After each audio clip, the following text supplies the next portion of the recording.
Nation, KTGR. Andy Humphrey, Brendan Schaefer here. So is producer Billy. You can call or text us here at 573-875-KTGR to talk about who you got between Mizzou and Mississippi State. Finally, we'll see if Matt Zowers and company can try to put together a better performance on the offensive side of the ball. Run the ball, run the ball, run the ball, run the ball. Yeah, Zollers, whatever. Run the ball, run the ball, run the ball, run the ball. But yeah, we'll talk about that too. I mean, Zowers run and the company. Ball. Hardy and company, Roberts and company. The company. I think Green it's all about the company this week. Johnson and company, Alubade and company. Yeah. Alubade and company, I could get behind that. There you go. So tell us what you think is going to happen. Give us your score predictions for Mizzou, Mississippi State, 573-875-KTGR.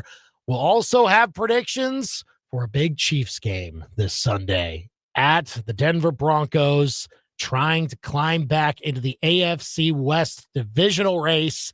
Can they get it done after the bye week? We'll talk about it. We'll talk about the injuries that could impact that as well. We'll have our picks of the week at 5:45. We'll have Rob Vito at wagertalk.com at 4:25. Our usual Friday shenanigans, 875-KTGR. You can also see us live on YouTube right now, youtube.com/@KTGR Sports. You can also see us on Facebook, facebook.com/KTGR Big Show. Now, the Big Show's Big Deal. We got a family tweet. Brett Norfleet, active, it appears, will be the situation for him at tight end for Mizzou as he comes back from a shoulder injury. Did not play last week against Texas A&M. He injured that shoulder before the second bye week in the Tigers game against Vanderbilt. But it appears, according to the reports, that Norfleet should be good to go for tomorrow. Expectation is that it will be true freshman Matt Zowers once again at quarterback. And no Langdon Kitchen tomorrow for Mizzou on the defensive side of the ball as the Tigers take on Mississippi State. On the Chiefs front, running back Isaiah Pacheco ruled out for the game against the Denver Broncos. That'll be the second straight game that he misses as he tries to come back from a knee injury. The Chiefs and Broncos kick off at 3:25 on Sunday. And that is the Big Show's Big Deal on this 14th day of November 2025. Give us a call or a text at 573-875-KTGR to chime in with us today on Mizzou and Mississippi State and what you think is going to happen. Again, spread's about 7 points, maybe a half point to the underside of that. I don't know if it found a spot where it could break to 7.5 or not. It takes a lot more to do that. But yeah, I would be surprised by that. It's about 7 points, the spread today, at least, for Mizzou and Mississippi State. And that's where it should be. Like, Mizzou has better talent. It's just a matter of, with the injuries that they have suffered to the most important position on the field, can they make the adjustment enough now with the second week that they've had to do this to beat a team that is a step down from what you had the week before, very clearly. And you've got to sustain better offense against this group to take control of this game, I think. Yeah, I mean, they've got to get more out of Zollers, to your point, and I think they will. I don't know that it can get a lot worse than 77 yards, 7 for 22 passing. So I think against Mississippi State, and like they're a little bit softer on the pass defense, but they're a lot softer on the run defense. And that has got to be where Mizzou makes its hay, I think, in this game. Run the ball. Both running backs need to see lots of touches. I don't know if I'll put a number on it, but certainly in the double digits for both guys, and maybe, 13, 14, 15 for both, and whoever gets the bulk of the work maybe is at 20 or above. I want to see them run the ball a bunch in this game because I think that's what the defense is more susceptible to. That is obviously something that can take the pressure off of your freshman quarterback and allow for him to, in the moments where you do pass, maybe have more success because that defense is scrambling, trying to figure out how you're going to stop the two-headed monster at running back. And I'd like to see some plays where they're both on the field at the same time. Make the defense wonder who's going to be carrying the football. They can probably anticipate that you're going to run it in a set like that, but that's where a little bit of that Kirby Moore creativity could come in, and I would love to see something like that in this game. I'm surprised we haven't seen more of it.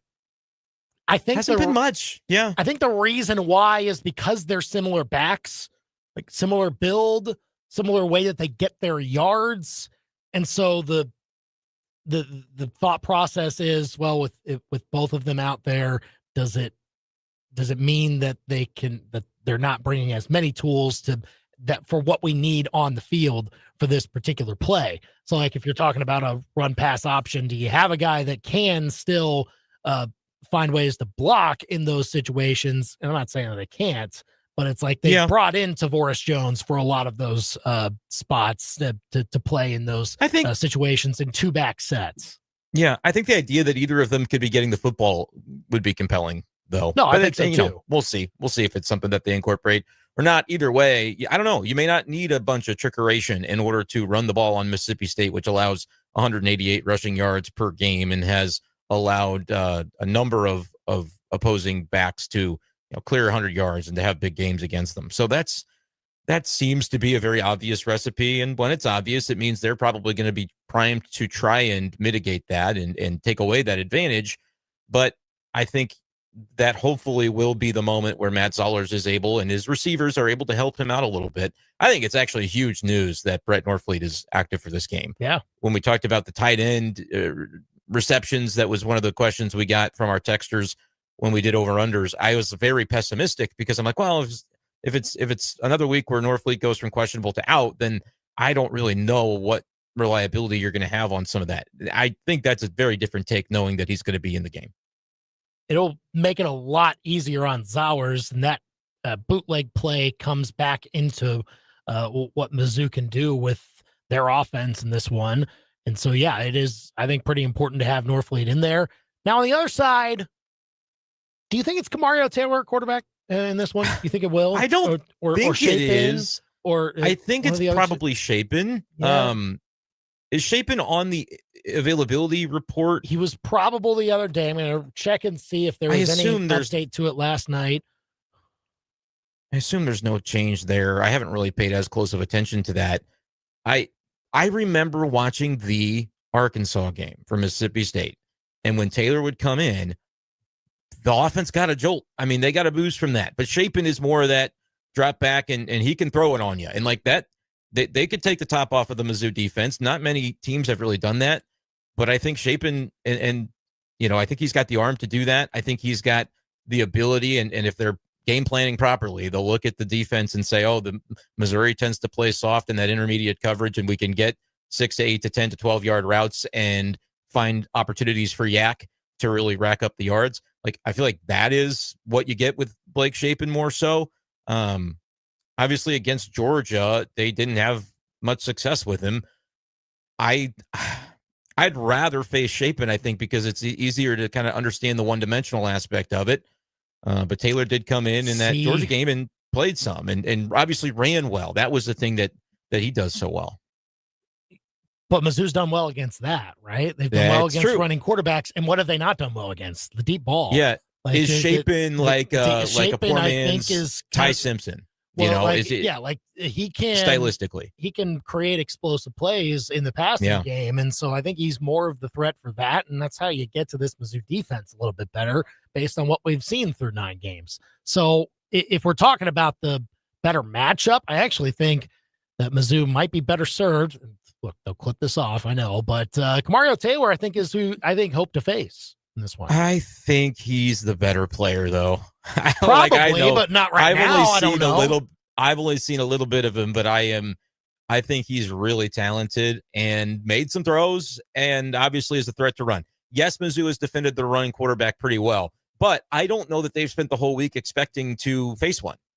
You know what I mean? Like, in the weeks where you're going up against Pavia or you're going up against Lenora Sellers, you're going up against Jalen Daniels, that's what you're going to get. Is it a little bit of a disadvantage to be crap and with 2 very different stars? Frankly, you probably end up seeing both of them the way things have gone. Probably. And I don't know. That scares me a little bit. As of last night, Blake Shapen was still probable. So he could be on the right side. He'll be available if so. They want him to be. Yeah. If they want him to be. That's an interesting back and forth that Mississippi State fans probably know more about than we do. But to me, you might see a combination, but I don't think Mizzou would be ill prepared for a quarterback like Kamario Taylor. I agree. I'm sure they've prepared for both this week with how it has looked. Again, Drinkwitz mentioned both of them in his press conference, gave them equal love instead of what he did against Texas A&M a year ago. And so I think it is going to be Mizzou's defense tailoring it to whatever they see a quarterback on the other side. But look, Shapen's kind of that gunslinger type, right? Just tries to buy as much time in the pocket, looks downfield, is never going to be out of a passing play, if you will. Maybe Mizzou's defense has more of a propensity to get him on the ground. That might be the play if he is in fact in there. But look, he can take the top off, and Mississippi State can thrive on plays like that if they need to. Yeah, I have no idea what to expect from this game. 51.5 is the total. I am kind of leaning under on that, just kind of with what we talked about with Callum McAndrew earlier this week. Until Mizzou shows that it's going to play a game other than ugly, stylistically, with the current configuration of the offense, you're kind of expecting ugly. But Mississippi State is prone to giving up yards on the ground. They're prone to giving up yards through the air. They have an explosive offense, as you mentioned. They've been able to put points up. We could get anything from like kind of one of those rock fights to a legitimate shootout where maybe both teams are in the 30s. Like I think I know that the game is going to be close, and Mizzou, I'm thinking, is going to win it close. When it comes to who you got, I'm taking Mizzou. I don't know about them covering the spread, but I have never been less confident in like a game script. Normally I'm like, okay, here's what you're going to get, low scoring. Here's what you're going to get, high scoring. I have no idea. It could be in the teens, it could be in the 20s, it could be in the 30s, and it wouldn't shock me that would be the outcome. I forgot an over-under from yesterday. Okay. Over or under 2.5 field goal attempts for Oliver Robbins? Under. But you just think they just don't kick field goals at all? Well, it's possible it's not Robbins every time that they kick. I suppose that's true. Number one. Yeah. Probable that he's more likely the guy because he did make that long field goal last week. And so I think, especially on those longer attempts, I do think we'll see him if they have him. I also just think you kind of have to, you manage the down and distance until it's 4th and short, and then you go for it by, guess what, running the football. So score and game situation will dictate where they have to try to put points on the board versus where they can maybe afford to take a risk with a 4th down conversion opportunity.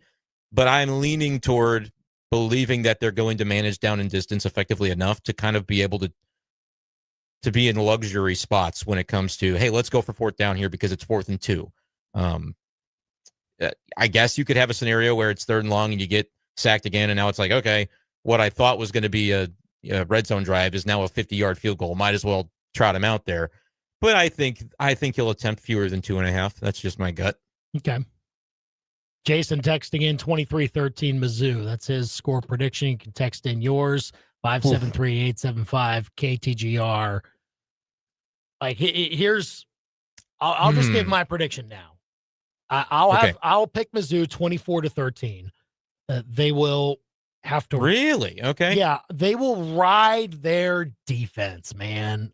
That will be the unit that we talk about to lead whatever post-game show, whatever it is, for this game. It will be what the defense did against Mississippi State. So you're not buying 51.5 no, as a total? I'm not. I think there will be a couple takeaways here that put Mizzou in really good spots to offensively get above 20 and maybe even push 30. Who knows? Maybe they have a chance to get a field goal to push to that point, but maybe they miss it. I'm not sure.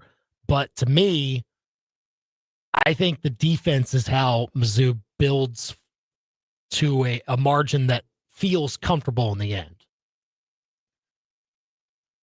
Mizzou, I just don't know. I know the defense has been good, and it was good in the first half last week, and then it wore down against A&M because it was on the field the whole game. But seeing them give up the explosive plays to A&M, I do worry that Mississippi State has the ability to do that. And it could feel demoralizing if they're doing it on you through the air by just continuing to execute down the field and keep moving the chains. They scored 21 points against Georgia. But like they scored 38 against Arkansas. I get it. It's Arkansas. They scored 38 against Texas. Like they've had some really good outputs recently. Went to overtime against Tennessee at a 34-34 score. The Florida game was more that kind of nip tuck 23-21 where they should have been able to settle for a field goal try at the end to win it, and they got picked off. I just don't think we can necessarily expect to hold Mississippi State to 13 points. Just the way that they're, because I think, especially with the dual quarterback thing, I know that I'm not saying they are not prepared to defend either option. Yeah, but if they're switching quarterbacks in the middle of the game, then that's not, that means that they're searching. And I think that is advantage Mizzou. I think it could mean they're searching, or it could mean they have two weapons. I know if you have two, you don't have one. That's the adage. But I think they've got two pretty solid quarterbacks. And if they decide situationally to go to one or another, I could see the stylistic differences tripping up Mizzou for a couple big plays throughout the game. Not saying it's going to be the norm, but that there's going to be a couple of times where they go for an explosive, and it allows them to more easily put points on the board. So I'm not going to go with a holding them to 13, not with the total at 51.5. I think it's a little bit low. I hope you're right that the defense is able to sustain and that the offense, by running the ball, I think time of possession is important in this game, and they haven't had it recently. What gives me confidence is what Mizzou did, even in a loss against Vanderbilt. What did we say in the lead up to the Vanderbilt game? Oh, you got to outscore Diego Pavia. You got to do all this, all that. Mizzou's defense held Vanderbilt to their worst offensive output all season. I think they can do the same thing to this Mississippi State team. Like, yeah, they put up a bunch of points against other opponents, and I'm not saying that those defenses are bad.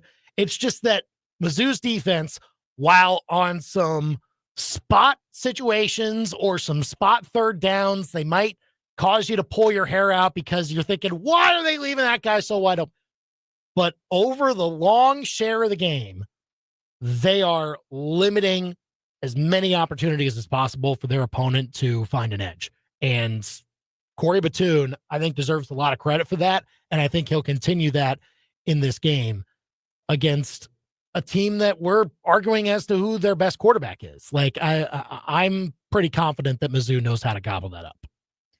I hope so. I hope the defense plays a great game, and I hope the offense holds the possession long enough to give the defense the breather that it's going to need from time to time to be able to be at their best through four quarters, because we didn't see the Tiger defense at its best through four quarters last week because they were outpossessed as that game went along. I mean, the first half really set the tone for what that looked like. So I hear you. I'm hopeful that I'm not going to predict that Mississippi State scores a ton, but I think they get to 20. I'm going to go Mizzou 24, Mississippi State 20, and believe that, the defense, as you said, could contribute. I'm not super confident in Mizzou's offense being able to punch it in, but I hope that they're able to really move the chains with frequency on the ground, and that can help kind of set the tone for the game that's needed. But no, I do not have a Mizzou cover in this one. I think Mississippi State, which has been really good against the spread, they're always finding ways to stay in these games. They're going to be a challenge in this one. 24-20, which, again, that's still pretty far under the 51.5 game total, but that's going to be, I'm going to meet in the middle where I'm like, could be a shootout, could be a rock fight. I'm going to meet somewhere in the middle. And look, if they're struggling with this game, it wouldn't be all that different from what we've seen. Sometimes they've struggled with games like this. They have never really, under Eli Drinkwitz, lost games like this, though. That's ultimately what we're talking about here with the magnitude of this game. Like, yes, you're trying to play for the seniors, trying to get the rock. You try to shake off 3 out of 4 losses, trying to keep 10 wins alive for the season so you could have 3 straight 10-win years. That's never been done at Mizzou before. But it is absolutely must-win territory in the sense of all of that, but also in the sense of it would be a game that you have not lost before. A game where you're favored by a touchdown and you're at home. You have every opportunity to pick yourself up off the mat and win this game. And if you don't, then that's a signal of some very troubling things. Like, if they lose, then we're having very different conversations next week about what this is. If they lose, I think it's very fair to suggest that they've taken their eye off the ball and that the noise that Drinkwitz is so insistent upon blocking out, he was not able to do so. Yeah. And that there becomes a little bit of a self-fulfilling prophecy element to things in terms of what my expectations on his future could mean. That isn't perfect logic necessarily, but it's kind of from like a vibe standpoint. That's how the vibes, I think, would feel losing to a team as a touchdown favorite that, is a lesser team than you, I think. And that's why I really want Mizzou to stick to its bread and butter of what can allow it to win this game. And that's run the football, be effective in that regard, and be what they've been on defense. You're right. If it's a loss, there will be some conversations to be had on Monday for sure. So tell us what you think, Mizzou fans. Score prediction for Mizzou, Mississippi State. Call or text us at 573-875-KTGR here on The Big Show if you want to get your predictions in. Bit of a programming note for this weekend if you're wanting to listen to Mizzou football. We will have a Yingling Tiger Game Day show on KTGR at 3:45. We will not have the Tiger Radio Network broadcast on KTGR at 4:45 and the actual game broadcast. That you can hear on 96.7 KCMQ, or if you're in Jefferson City, go to KWOS. That's 104.5 and AM 950. There will be a conflict with Mizzou women's basketball. You'll hear Mizzou versus Kansas in Kansas City on Saturday night on KTGR. So again, if you're wanting to listen to the football game this weekend, 96.7 KCMQ and AM 950 and 104.5 KWOS is where you listen to Mizzou football here in mid-Missouri for Mizzou and Mississippi State. All right, let's get the Vegas perspective on this game and some other key college matchups, certainly in the SEC when it comes to playoff positioning, SEC standings positioning, and man, what an NFL slate we got to ask about too with Rob Vino of WagerTalk.com. Next on The Big Show. The Big Show with Andy and Brendan continues next on your total sports station, KTGR.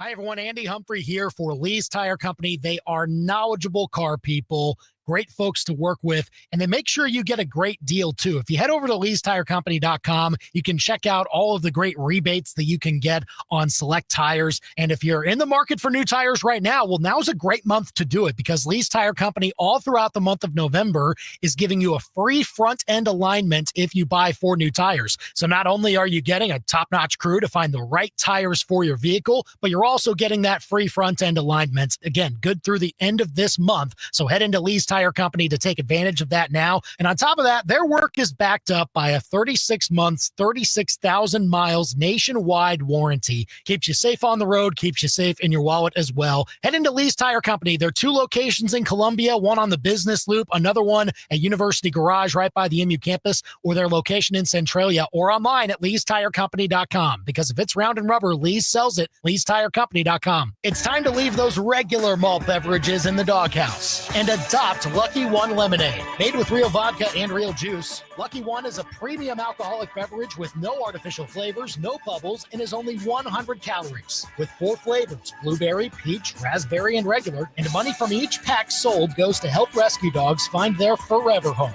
Come taste Lucky One Lemonade at this year's Zimmer Tiger Tailgate. From backyard hangs to tailgate sips, Lucky One Lemonade is the upgrade that your cooler deserves. Hey, Lenny. George, good to see you. Yeah, well, it ain't so good to see you, pal. I wish you kept quiet all those years. Family Pawn's got all the hunting gear people need to do exactly that. Bows, scopes, ammo, everything. Doing what, George? Look at you, mounted on the wall for everybody to see. Not gonna lie, George. I sort of like hanging around. Their fireplace feels real nice. Not your traditional pawn shop. Family Pawn. I want to go to Family Pawn. At Hearing Aid Consultants, we are growing, and I couldn't be more excited. As a local family-owned business, our next hearing instrument specialist needed to be family too. I'm pleased to introduce you to my daughter-in-law, Lori. Thanks, Kim. It's exciting to be part of the Hearing Aid Consultants family, and I can't wait to help individuals on their hearing journey. Come see us in Jefferson City. Hearing Aid Consultants in Allmaker Repair Lab. We are here for you today so you can hear tomorrow. HearingAidConsultants.com. You better walk. You're the best divorce lawyers in town. From executive producer Ryan Murphy. I tell my clients every day, marriage is just a trap. Let's light him on fire. Showtime, ladies. Starring Kim Kardashian, Naomi Watts, Nash Betts, Tiana Taylor with Sarah Paulson and Glenn Close. God, I love my job. Hulu original series, All's Fair. Now streaming on Hulu and Hulu on Disney Plus. For monthly subscribers, terms apply. It's time for Black Friday, Dell Technologies' biggest sale of the year. Enjoy huge savings on select PCs like the Dell 16 Plus, featuring Intel Core Ultra processors. And with built-in advanced features, it's the PC that helps you do more, faster. Plus, earn Dell rewards and enjoy many other benefits, like free shipping, price match guarantee, and expert support. They also have huge deals on accessories that pair perfectly with your Dell PC and make perfect gifts for everyone on your list. Shop now at Dell.com/deals. Tired of calling Andy and Brendan? So are their wives. Then shoot them a text right now. 573-875-KTGR and become part of the Big Show.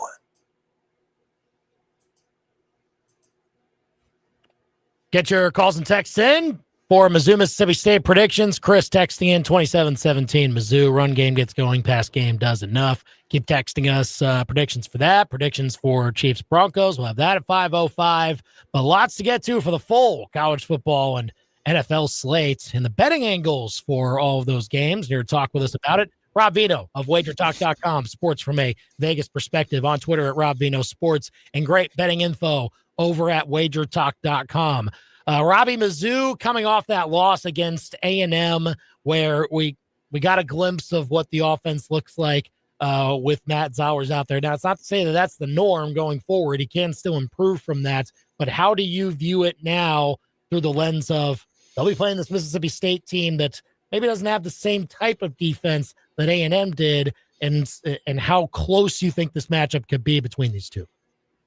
Yeah, I think that's the way you have to look at it, Andy, is it's a step down in class defensively for Mizzou. You've got a game under your belt now. You couldn't have been thrown into a more high-pressure situation than last week presented. So you would think things would go better here. And, they didn't go terribly wrong, but A&M is a really good football team. And, eventually the dam broke on that game, and that was that. I don't know that happens here. Mississippi State last week got blown out themselves. Georgia, I don't know, maybe I said this on your show last week. Somebody had given me a number that Georgia was an absolute miserable first half cover. Something like 1-15 over their last 16 games. And yet last week, they were all over Mississippi State from the get-go. Georgia hasn't played offense like that all season long. So is that an indication of them turning a corner? Or is that an indication of Mississippi State just not being very good defensively? I'd probably choose the latter more than I would the former. So things do set up okay for Mizzou here, with still a lot to play for. I mean, obviously, you're not going to get into the playoff, but you'd love to have a higher bowl bid. So there's stuff ahead. And certainly it's good to get some game time for Zellers at quarterback. I think the defense can do a lot here to help. Certainly field position wise, the run game. I heard you mention a caller called in and said run game gets going. You'd like to have that happen here. Again, Texas Tech, more of a brick wall type defense than Mississippi State will present. So, the number's low here, guys. It opened 6.5. It's gradually gotten itself to 7. I think that a lot of people in my industry believe that Mississippi State offensively can keep up.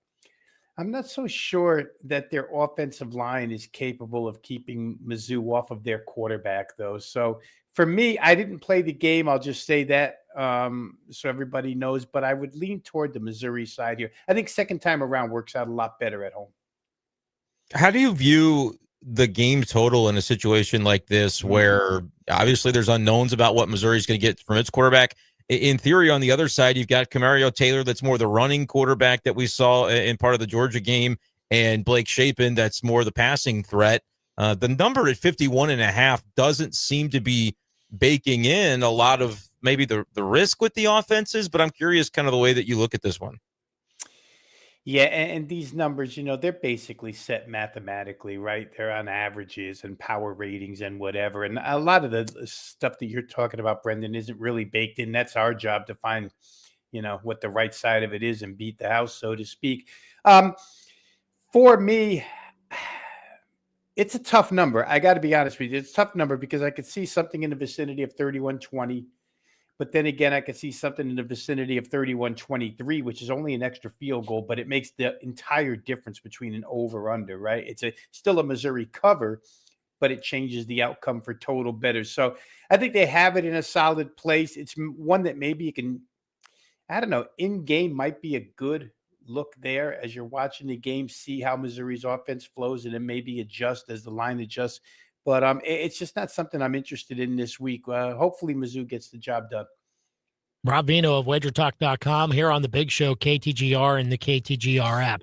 When Texas goes to Georgia tomorrow night, and what's going to be a key game there, Texas is still fighting for their lives, it would seem, and is in a good position right now. The committee put them 10, but you still think any loss down the stretch here is going to put them in a ton of trouble. And now that they get this big test against Georgia, do you see a team playing up to that, even though they're touchdown underdogs in this one? Or is Georgia in the mode now where they just are going to be on a war path and bulldozing anybody who's in front of them? Yeah, the old phrase, two things can be true at the same time, Andy. I think both of the things you said at the end there could very possibly be true here. I think from a Texas standpoint, they're getting healthier as the weeks go on. To have their secondary back intact is huge in this one. To have their receiving core as healthy as it's been is huge in this one. They don't run the ball effectively is the real problem here. But I would have to say that I don't view the Georgia defense as it's been viewed in the past as one of those solid rock walls that you just can't dent in any way, shape, or form. So Arch Manning has been through some tough venues already this year. We're in week 12 of college football. I don't like the idea or the theory tossed around when analyzing this one that maybe the venue's too big for him. However, you know, Arch Manning could turn out to be Bo Nix, who wandered through the SEC and couldn't do anything when he was faced with a big game situation in a tough venue. So that could be true as well. I don't think it's going to be. I think Texas in this desperation mode, getting 6.5 points is probably the right side. It's interesting, guys, that this number came all the way down to 5.5 and then saw Georgia money go back the other way, back to 6.5. That was the opener. So I think the bookmakers are happy with whatever outcome happens. They're going to collect on both ends. I do think, though, that Texas defensively is good enough to play within this 6.5 number. I'm curious for your take on another big matchup in the SEC this weekend, Alabama, Oklahoma. Alabama has kind of toyed around at times with its opponents, but Oklahoma is one of those teams that ever since John Mateer came back from the surgery, we haven't really seen him let it rip quite the same way and be able to get to some of those gaudy passing totals. Kind of how do you view this one? Another one that's maybe a chance for a lower scoring game. I think the total's in the mid-40s. Yeah, and no doubt. And anytime I see a number like that, me being me, you know, modern day college football, I want to gravitate toward the over immediately. I haven't in this one, guys. I will say this, Alabama for years, since Nick Saban was there, just has difficulty with dual threat quarterbacks that can run. And nobody really runs like John Mateer. I mean, with the I was going to say ferocity, but I don't really want to use that word, but he's a tough guy, right? He's not going to run out of bounds. He's going to go for the extra yards. He's a tough kid. I think that progressively over the weeks, the hand has gotten a little better, a little better, a little better. And Oklahoma is another one of these teams sitting at number 11 in that college football playoff ranking that's outside looking in right now. So this is sense of urgency times 10 for them. Alabama, I think they've got the quick strike ability that Oklahoma kind of doesn't, right? Simpson can make big plays with his arm. You saw it in Columbia that day, more than capable. But I don't trust Alabama defensively either, guys. It's kind of a weird SEC season where you look at it at a whole and the top teams in the league aren't really the classic defensive style teams. So maybe Oklahoma can do enough to stay within this number. It's been bet down from 7 to 6. And to the total part of that equation, Brendan, if I had to, I think I might look over in that game. 47 gets you home, and 47 is such a common landing spot. Rob Vino of WagerTalk.com here on the Big Show, KTGR. The other college game I was wondering about, Robbie, is there how brave would you be to take Pitt money line? It's got to happen at some point. Notre Dame's got to take one. I'm with my heart here on this, but how valuable could Pitt money line be to you? Well, it would be pretty valuable if it cashed, but the question is, can I cash it or not, or do I have to, throw it in the garbage? But yeah, that would be. This is worth $0. Yeah. That would be an interesting conversation at the ticket what I'd window. at least try to do. But the gist of the question, obviously, is do they have a chance here to do it? Notre Dame's been bet up. The market likes the Notre Dame side. I don't really like hearing the quote out of Notre Dame head coach, this game doesn't really mean much. Well, what are we talking about here? It doesn't really mean much. Got to be some form of coach speak to try and keep his team level-headed or something. Two things here. Pittsburgh can move the ball through the air really well. Notre Dame's going to have to be on their best defensive effort here against Pitt, because the one thing they do is pass the football and score points. For Notre Dame, off a bye week, Pitt hasn't seen a rush offense. When you start combing through their schedule, you look at these teams that they've played and say, wow, these guys can't run. These guys can't run. These guys can't run. Wait a minute. Notre Dame can run for 5 in their sleep. So 5 a pop in their sleep. So I think both sides are going to get theirs in this game. This total's actually been bet down from 56.5 to 54, which is a little head scratching to me. I think, if I see this when I wake up in the morning, I might have to open up a couple of apps and get in on total over 54, guys. Interesting. Well, I know with NFL stuff, Robbie, Andy's going to want to ask you about the Chiefs, but I want to ask you about the Sunday night game, Lions-Eagles. That's not a matchup that we've gotten to see as football fans in recent years, as both these teams have kind of been toward the top of the NFC. Now we're going to get to see it in prime time. What do you think we're going to get in this matchup? You could get a low-scoring game, I guess, like Packers-Eagles, or you could see the offenses kind of open things up. What's your stance on this one? Well, yesterday it was totally different than it is today, and it's a good reason. Sometimes is sports betting being what it is so inexact. Sometimes it's a really good thing to get in early, and sometimes it's a really good thing to show some patience. And yesterday, Brendan, the injury report was full of offensive linemen on both sides. Now, Philly's offensive linemen were all cleared today, except for Juergens. Everybody practiced here in the area. That's what they're talking about. For Detroit, the 2 tackles, I haven't got confirmation on whether or not Decker or Penei Sewell practiced today. But if Detroit doesn't have their 2 tackles, I want no part of Detroit. Jared Goff, we saw Monday night with the acquisition of Jalen Phillips, that the Philadelphia pass rush all of a sudden looked like a more recent form of pass rush. Jordan Love was running for his life on quite a few plays. So I think for me, the key is in who plays on the offensive line for Detroit. If in fact Detroit has their offensive line intact, I'd like the Detroit side. I think both teams on the defensive end can sort of neutralize each other. But what Detroit can do offensively is so much more than what Philly can do right now. So I think I would lean Detroit, but we have to wait on this injury report. Rob Vino of WagerTalk.com here on the Big Show KTGR. Before we get to Chiefs Broncos, the other big one in the NFC involving the Seahawks and the Rams, both of them 7-2, and both of them fighting for the top of that division, which has looked by and large pretty darn good this year. But I mean, look, the most surprising one in this matchup so far has been the Seahawks with where they are. Is this a chance for them to get over the top with the value of them being +3, maybe even +3.5 in some spots, or are the Rams still going to take care of business in big games like this? This is a really good 2020 hindsight question, Andy, but I will say this, in my eyes, at the current time, they're probably the 2 best teams in the NFC. And Seattle obviously is the overlooked one, the underrated one. Nobody wants to buy in on Seattle.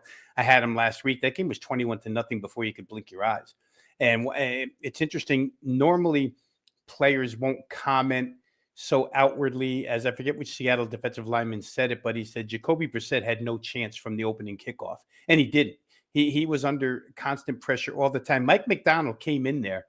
And basically, coming from the Ravens, his whole thing this preseason was nobody's going to run on us. And nobody has run on them. And if LA can't run on them, it's hard to trick Matthew Stafford with disguised defenses, but he's still a stationary target. And that could be problematic. And as well as he's playing, Sam Darnold is playing just as well. And I'll say this, Seattle going out and getting Rashid Shaheed to team up with JSN. And when Cooper Kupp is the third best receiver on your team, it's as good as Devontae Adams and Puka Nacua. So I kind of like Seattle. I like the way they're playing. They're 4-0 on the road so far this year, and now they're on the road getting points. Last week was a big deal for both of these teams because San Francisco was 3-0 inside the division, and LA knocked them off and gave them one loss. Somebody's going to get another loss inside the division here, but I wanted to get to the total here, Brendan, from that perspective real quick. I was hoping for maybe 46.5, 47. It's 49. It might not be too high at that price, but I don't want to get involved yet. Okay, we'll see what that looks like. Maybe it comes down by the time the game rolls around. Okay, Chiefs and Broncos. Like, look, Chiefs got to get back in this division race at some point, and here's a prime time to do it. How do we feel about them being 3.5-point favorites on the road in this game? Here's one where I can stand up a little straighter for you guys because I bet early. I like the Chiefs. I laid 3.5. To me, Denver might be the most fraudulent 8-2 team in the league. I know New England's sitting here now at 9-2, but New England's baby. New England's playing really well. Indianapolis is playing real well. Half of Denver plays real well. And I don't think you win with half a team. KC, I know a lot will be made of Andy Reid off a bye, but you have to figure that in because he's been so good his entire career. But to me, it's kind of simple, guys. Denver, for what it's worth, I don't know how this happens where you have a top 5, top 6 offensive line and you still can't move the football. They can't run. J.K. Dobbins is out. R.J. Harvey might be just as good. Who knows? The receiving core is not threatening. You've got one really good route running receiver and a couple of gadget play guys. And for Kansas City on the other side with a week to prepare. And if Patrick Surtain doesn't play, guys, hasn't practiced since week 8, don't think he practiced today. I read an article today where he said this week he was finally able to do a push-up. Without Surtain, Denver's defense could be in a little bit of trouble. The problem for the Chiefs, really, the only problem for the Chiefs will be, can they protect Mahomes against that defensive front, which rushes the passer like crazy? And Josh Simmons, I don't know, maybe you guys can help me if he's going to be a go or not. If he's a go at the tackle spot, I really like their chances. And one last thing, in the NFL, it's really all about divisional games and sense of urgency. And for Kansas City, sitting as the number 7 seed, if the playoffs started today, sense of urgency is there at 5-4. And a divisional win over Denver would go a long way. So I like the Chiefs quite a bit to win it by at least 6 or more in that game. Rob Vino of WagerTalk.com here on the Big Show KTGR. All right, Robbie, what's your free pick this weekend? Let's just play with tonight, guys. Oregon is the late game here against Minnesota. Minnesota, 2 road games against quality competition, guys. Lose 41-3, lose 42-3. Pretty consistent. Oregon had a tough drag-out battle with Iowa last week, 18-16, win the last minute. But I think their offense gets going here tonight at home. Good weather in Eugene in the middle of November. Surprise, surprise. So team total was 34.5. I played it over. Let's root for 35 points out of the Ducks, and we can all be happy. There we go. Rob Vino of WagerTalk.com with us here on the Big Show. Love that insight from him. Go and get more of it over at WagerTalk.com and follow Rob Vino on Twitter at Rob Vino Sports. Thanks for coming on, Robbie. Enjoy the weekend. We'll talk soon. Take care, guys. Thanks for having me. You bet. It is 4:45 here on the Big Show KTGR. That is an upset. Like nice weather in Eugene on November 14th. Yeah, you don't expect that. No, not at all. I mean, it's crazy enough that it's going to be 80 tomorrow at some point for the Mizzou game, or at least beforehand. No, yeah, it's going to be cold by the time the game gets around, right. But it'll be a nice afternoon outside for sure. For tailgating and everything like that. Get your Tiger Tailgate Pass if you haven't already. All the details at KTGR.com. Starts at 4:15 tomorrow. All right, Under the Bus coming up next. This is a troubling trend that we're going to see in college basketball this year. It really makes my heart sink. That's next. Now, your local sports center update on your total sports station, KTGR. Good afternoon. I'm Billy Jones. This local sports center update is with Lee's Tire Company. If it's rounded rubber, Lee sells it. Lee'sTireCompany.com. Missouri set to go against Mississippi State tomorrow night. The Yingling Tiger Game Day show begins right here on KTGR at 3:45. Coverage for kickoff at 6:45 over on KCMQ 96.7. Quarterback Bo Pribule listed as doubtful in the latest edition of the injury report, but tight end Brett Norfleet set to go, according to ESPN's Pete Thamel. Defensive end Langdon Kitchen is out for Missouri. On the Mississippi State side, quarterback Blake Shapen and offensive lineman Albert Reese both probable for that one. Chiefs going Sunday 3:25 against division rival Denver Broncos. Chiefs are 2.5 games back of Denver at the moment. Isaiah Pacheco is out with a knee injury, but the rest of the Chiefs team were full participants at practice. On the Broncos side, running back J.K. Dobbins did not practice with a foot injury. Cornerback Patrick Surtain expected to be out with a pectoral injury. He did not practice as well. Mizzou women's basketball on the air tomorrow night against Kansas. 5:45 coverage begins. Tip-off at 6 on KTGR. Your ABC 17 Storm Track forecast is with Steve's Pest Control. The fall invasion is here. Call Steve and the pros at Steve's Pest Control today to help stop the fall pests from invading your home. Call or go online to stevespestcontrol.com.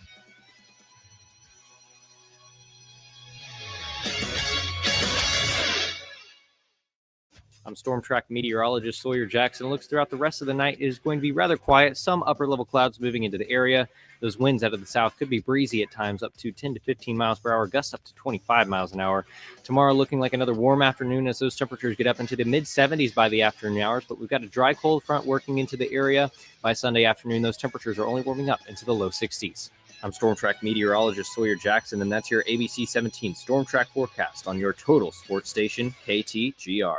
Chiefs Kingdom lives here. This is the Chiefs Kingdom. Touchdown, Kansas City! Tune in every Monday night at 6 for the Chiefs Kingdom Show, hosted by the voice of the Chiefs, Mitch Holtis. Hear from head coach Andy Reid and your favorite Chiefs players all season long. After every game, enter the doors to the Chiefs Kingdom. Monday nights at 6, powered by Macadoodles, Steve's Pest Control, and your total sports station for all things Chiefs. KTGR. This is Nevada Schauke with True Sun Exteriors and Interiors, and I'm the Exterior Director of Sales. In the construction industry, the last few years, we've had a roller coaster ride. One thing that has stayed pretty consistent or common is that vendors have continued to raise prices on materials. We have called up to collaborate with some of our large vendors that we work with to offer some year-end promotions. If you're looking to replace your roof, upgrade your deck to composite, replace your old worn-out windows and doors, give us a call. We also offer several financing options to meet most budgets. Your project must be purchased by the end of the year. This is a unique opportunity to save some money on your next home renovation. The difference between a house and a home is the attention to detail. At True Sun Exteriors and Interiors, we'll turn your vision of a dream home into a reality. For more information or a free estimate, go to TrueSunExteriors.com. TrueSunExteriors.com. My name is Nick Rasmussen, and I used Phyllis Nichols to get my life insurance. So I really wanted to get a term policy that would cover us for the next 20 years. For some reason, something happened to me, knowing that my wife was going to be taken care of. Life insurance is a really tricky topic, and working with Phyllis, she talked about all the ins and the outs, what I was getting, why should I do whole life or term, all those different types of products that are out there can be incredibly confusing. Phyllis will sit down and go through all of those with you. I just know that she's always got my best interest at heart, and everybody in town should use her the next time they're getting a quote. Dean Jones with Living Canvas Tattoo and Body Piercing in downtown Columbia. I've been partnered with Zimmer for the last 20 years doing advertising, and they've been a big help. I've learned a lot from them. They've offered me a lot of resources to help grow the company, grow the brand. That's why all of you listening to this right now know who we are and have heard of us before, because Zimmer does such an exceptional job helping businesses grow. Zimmer Communications. You know business. We grow business. ZimmerCommunications.com. It was 2:30 on a Tuesday when the phone rang. Brian Ware Plumbing answered the call. It was a dismayed wife. Fresh off vacation, her and her hubby came home to a wrecked water heater. It had sprung a leak, a bad one. So while the plumbing team took care of that leaky water heater, Brian's certified restoration guy, Josh, with 2 decades of experience, came in to restore the area and stop mold in its tracks. Another day, another job, another expert added to the team. Ho-hum. Better call Brian and unplug your plumbing problems. BrianWarePlumbing.com. There's no one-size-fits-all when it comes to football weekends, and that's what makes Yinglings such a great pick. From traditional lager to light lager, flight, golden pilsner, and black and tan, they brew a beer for everyone's taste. Whether you're manning the grill, setting up the tailgate, or just watching with friends, Yingling's got a flavor that fits the moment. Brewed with nearly 200 years of tradition by the oldest brewery in America, Yingling. Legends stand the test of time. DG Yingling & Son, Pottsville, Pennsylvania. If it's Mizzou sports, it's happening here. Now, back to the big show on KTGR.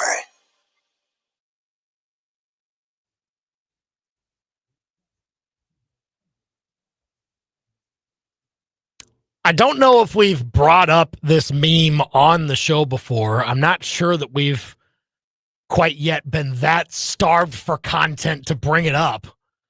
But this is a troubling trend in college basketball. So what we've seen recently in several, I think it's been women's college basketball games, because a lot of programs will have with their women's teams like a weekday game in the middle of the day that starts at like 11:30 or something like that. Mizzou women's basketball is going to have one next Thursday, and it's a chance to bring in like the local school districts, a bunch of the kids. They come in. There's like a couple thousand of them maybe, and they fill the seats and they cheer on the team. And it's a far this sounds like a good thing. No, it's a great know. thing. No, I'm not saying that this is the bad part of it. No, like no, this is great. Get the kids in the building. Love it. Great atmosphere, and they go crazy for their teams. What happens though when the home team gets to a certain total of points, 67 to be exact. So 6-7? Yeah. 6-7, huh? Yeah. What do they do? We're seeing they like that? Just they seem to really like that. The kids do. It is every single one of them in the stands. If you're watching on YouTube, they do 6-7? Yeah. No, yeah. I'm Can't believe I waiting just for did that in front of the I'm camera, waiting for the but part man, that you give me the troubling trend. No, where's the troubling trend? Why is this popular? That's why this is the troubling trend. It shouldn't be. It's the dumbest thing in the world. I've read the Wikipedia page like 50 times and I still don't understand it. It's just so stupid. You but are everybody such does an old man yelling at Yes, the I crowd am. right now. Yes, I am. Dude. And I'm proud of it. I couldn't be further on the other side of this. I love every video I see from these basketball games where kids are going. It's like somebody made a buzzer beater to win the game and they're cheering for 6-7. I think it's awesome. And it's completely harmless. So why wouldn't you love it? No, it's great for don't the say atmosphere. that. Don't say that. It absolutely is harmful. In what way? To our brains. That's why it's harmful. Oh, I think you're crazy. Yes, I love am. the 6-7. Call me crazy. You love it? Why? It's kids coming together around a common goal that old people don't understand, and they're just cheering and enjoying themselves. There's a lot worse things those kids could be doing than cheering for 6-7. I love it. I'm all about 6-7. My kids are not going to know what that is. Oh, my goodness. I will shut it out from by their the time our content kids are trees. old enough, it'll be a completely new trend. That won't be cool anymore. Yeah, but it's cool right now, and I love it. I can't believe you're anti the 6-7 at basketball games trend. And I am not alone. Not alone. There are a lot more people on my side. I know that. You're on the for wrong sure. side of history, my friend. There are lots of people on my side. That was Andy hate honking the this horn. Thing. It was. I am proud of it. Not me. That was one of the proudest honked horns I do I not have ever endorse. pressed.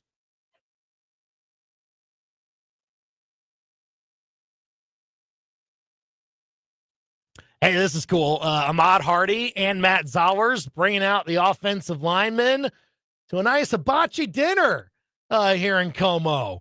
Ahmad Hardy tweeted that out, I believe, last night, and good camaraderie. And obviously, they deserve it. Like anytime, like running backs and quarterbacks should always do this for their own linemen. No matter how the season might have gone, this is how you pay him back. This was well done from Ahmad Hardy and Matt Zowers and everybody else. Yeah, Hardy, I think, makes the most sense, is over 1,000 yards. Sometimes he's hitting the backfield before he gets a chance to clear the line of scrimmage. But yeah, those are the guys trying to protect for you and open up the holes. I'm just saying. Come on. I know sometimes I make it the bittersweetest thing in sports, and that's my fault. It's just so funny though, because I'm kind of throwing some cold water on this very cool thing, obviously, in a similar way that you threw cold water on 6-7. It's cool. The kids love it. It's a problem. That's a problem. I still can't believe how strongly you feel. I've yet to hear a good reason that it's not just a harmless, fun thing. If it actually meant something, then I would be on board. But it means nothing, and I don't understand why things get so popular when they mean nothing. That's the beauty of the culture. Popular culture. Sometimes you just can't, and certainly above the age of 30, you couldn't possibly hope to understand it. I don't claim to understand it.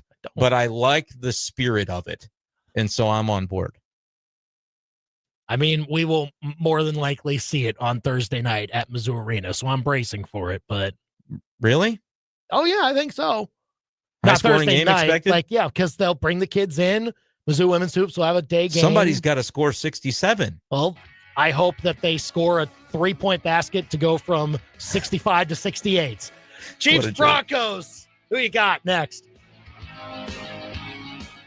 Go, go, go! Sir, the Bugs have taken over the entire neighborhood. They took out the Thompsons, the Joneses, and the Smiths. I don't know how much longer we can hold on. Calm down, soldier. Reinforcements are on the way. Holy protector of pest control. Steve's Pest Control is currently en route. As the season changes, you may notice spiders, wasps, and mice trying to enter your home. But don't worry, the pros of Steve's Pest Control are ready for battle. Before the fall invasion attacks your property, calmly, quietly, pick up your phone and call us at Steve's Pest Control. We've been protecting businesses, homes, and neighborhoods all over Central Missouri for years, and we can protect yours too. I'm Steve with Steve's Pest Control. We will eliminate your pest problem and stop the fall pest invasion. I guarantee it. Now you got a friend in the pest control business. Steve's Pest Control. Hi, I'm Rainey. And I'm Leland. And we're with Betts Jewelers. It's almost time for our 13th annual Fall Color Show. Join us on Thursday, November 20th from noon to 7. Come pop a balloon to reveal your prize. You can win your purchase 20% to 40% off. Or for free up to $5,000. Can't wait to see you at Betts Jewelers for our Fall Color Show. Noon to 7, baby. November 20th. Beautiful moments begin at Betts. Begin at Betts.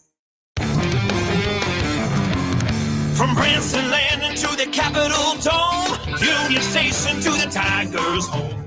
Big old service is Missouri's best. Our trusted team outpaces the rest. Get our healthy car special for only $39.95 from your Missouri-owned and operated Big O. Show me safe coverage wherever you go. We've got you covered at Big O.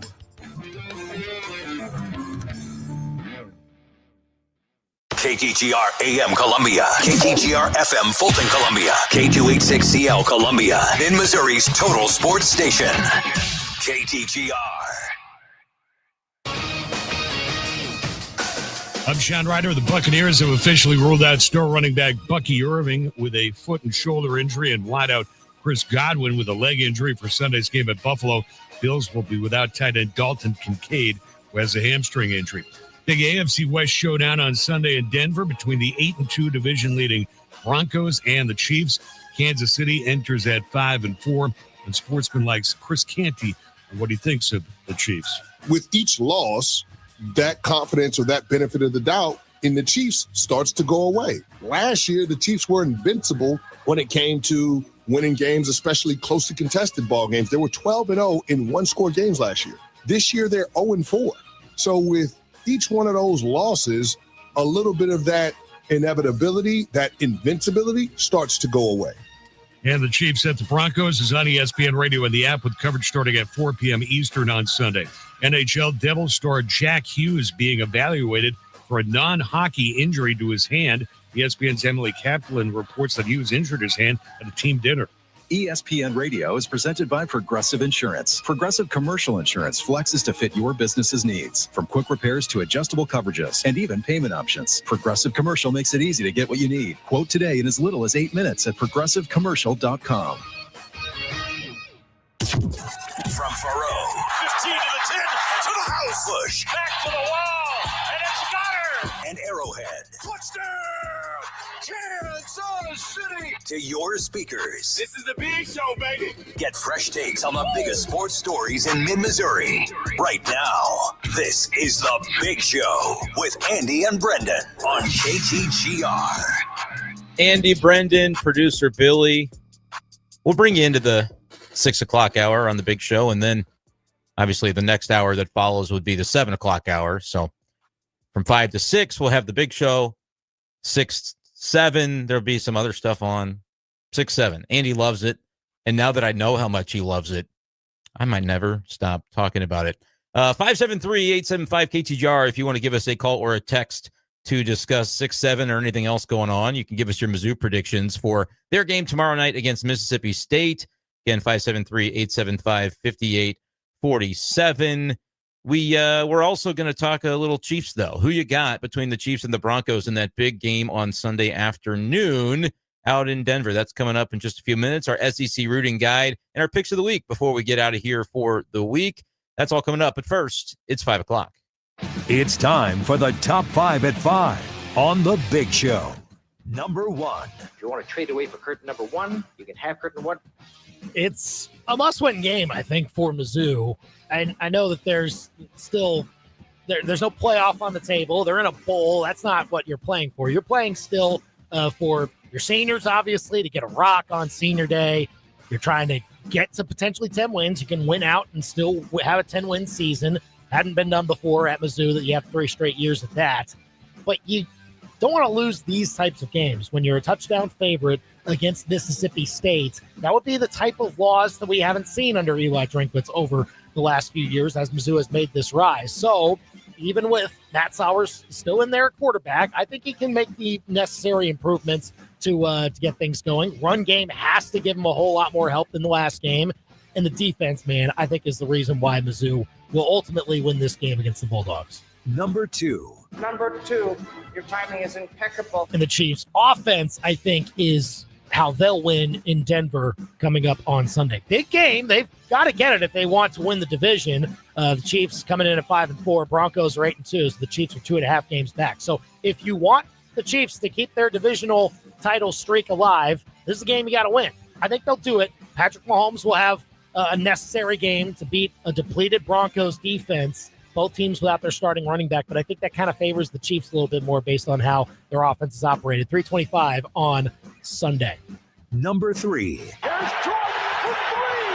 You won't hear Mizzou football here on KTGR on Saturday night. You'll instead hear Mizzou women's basketball as they take on the Kansas Jayhawks in the Border War. They'll play that in Kansas City at the T-Mobile Center, just like the men will do next month. And this is the first Power 4 opponent that Kelly Harper will face as Mizzou women's basketball head coach. Both these teams 3-0, but Kansas hasn't been all that overly dominant in their mid-major games so far this year. So maybe a chance for the Tigers to pick up a key victory early on. And of course, a rivalry win. That'll be big. Number 4. Oh, shanked it. Man, this is a huge football weekend for both college and pro. You've got key SEC matchups, Oklahoma, Alabama, Texas, and Georgia. And then the NFL slate is just loaded. Not only Chiefs, Broncos, but you've got the Rams and the Seahawks, the Bucks and the Bills, Eagles taking on the Lions should be a big one as well. Like, just plop down on the couch and enjoy some football this weekend, folks. Number 5. What is the 5 fingers? Say to the face. It's not that I don't want the kids to have fun. I just want them to have substantive things in their brain. That's The Big Show's Top 5 at 5 on KTGR. 875-KTGR if you want to call or text us. It's nonsensical. Why are we getting on board with nonsensical things? It's okay for something to feel silly and nonsensical and just be what it is. We don't have to make it more than what it is, but it's still, I think it's fun. We have made it more than what it is. That's the problem. So. We have made it more than what it is. That's what I it have is. yet It to is hear- nothing, and we have made it everything. That's the I have problem. yet to hear a That's valid the argument problem against it. with our society. Oh my gosh, That's you what it sound is. so old. I haven't I heard a am good so argument old, against and it. I am proud of it. Other than there's nothing behind it. Well, there's lots of things that probably don't have any real meaning behind it, but it takes on a life of its own, and then it kind of, is fueled by that collective consciousness that we carry with it, and that seems to be what's happened with the 6-7 meme. So yeah, I think it was only a natural evolution that it would make its way to college basketball for sure. Well, yeah, it is a natural thing, I suppose, with how teams get to 67 points on a pretty regular basis. But I don't know. I wasn't ready for it, and I guess I got to get myself ready because this is what's happening. Yeah, baby. Embrace it. No, I'm not going to do that. I'm just going to be ready for it. Won't embrace it. Okay. Won't embrace it. It's not. It just means nothing to me, at least. Maybe it means something to you. I would love to know if it means something to you. No one's been able to tell me what it means to them, so would love to hear that at some point. Doesn't matter what it means. It's provocative. You just got to go with it. Now that is a good response. I will tip my cap to that. There you go. 573-875-KTGR. Paul's here. He wants to get his Mizzou pick in. That does mean something. Paul, what you got, my friend? Yeah, 3 weeks of so-called illegal betting left in Jeff City. But okay, we know you're not actually doing it, but in your jurisdictional legality. But yes. So we'll go Missouri 21-20, but the 5-star is Alabama -5 or 5.5 or whatever. Okay. Interesting. All right. Appreciate the call, Paul, here on the big show. Yeah, only a few more weeks left where you have to say jurisdictional legality, where you have to find a river. But But we know that all of you do that. Yep. For sure. So yeah, everybody does it, and then starting December 1st, you don't have to do it anymore. That'll be nice. There you go. There we go. 573-875-KTGR. If you want to call or text us here. All right, who you got between the Chiefs and the Broncos this Sunday? Of course, a huge AFC divisional game. But here's the thing. This is the spot where the Chiefs say, all right, enough's enough. Let's get back into this divisional race. Let's kill all of the will of everybody else who thinks they have a shot at this. Let's dominate. I think they'll do it. They might. I think they'll do it. They really might. Here's the reason why I think so. Rob Vito said it. The Broncos are the most fraudulent 8-2 team he's ever seen. But here's part of the reason why. And this is a stat that I saw. It got tweeted by the fan account, How About Those Chiefs, on Twitter. But I believe it's a stat by Matt McMullen, who's the Chiefs team reporter. It says the Broncos have had the most offensive possessions in the NFL, 119, and have scored a touchdown on 28 drives. Right?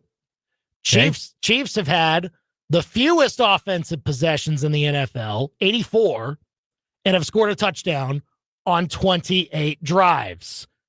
How do you beat the Chiefs? You'd limit the number of possessions that they have had. I don't think the Broncos will be able to do that with J.K. Dobbins out. Like, it just will not happen.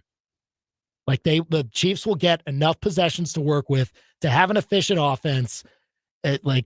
Even though they're missing their starting running back as well, I don't think it hurts them as much as it hurts the Broncos because their offensive line will be more intact. Andy Reid was stopping short of saying that Josh Simmons will play today, but I think he's going to. Probably going to play. Probably so. Jawan Taylor looks good. He's fully practiced this week, so he should be back in there.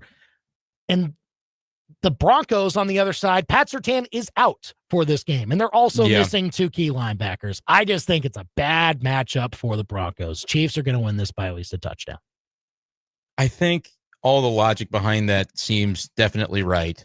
It is on the road, and I know that fan base will be fired up because I kind of feel like it's, the Chiefs have had their time, it's our time, and so I think they're going to make that an imposing place to go and play.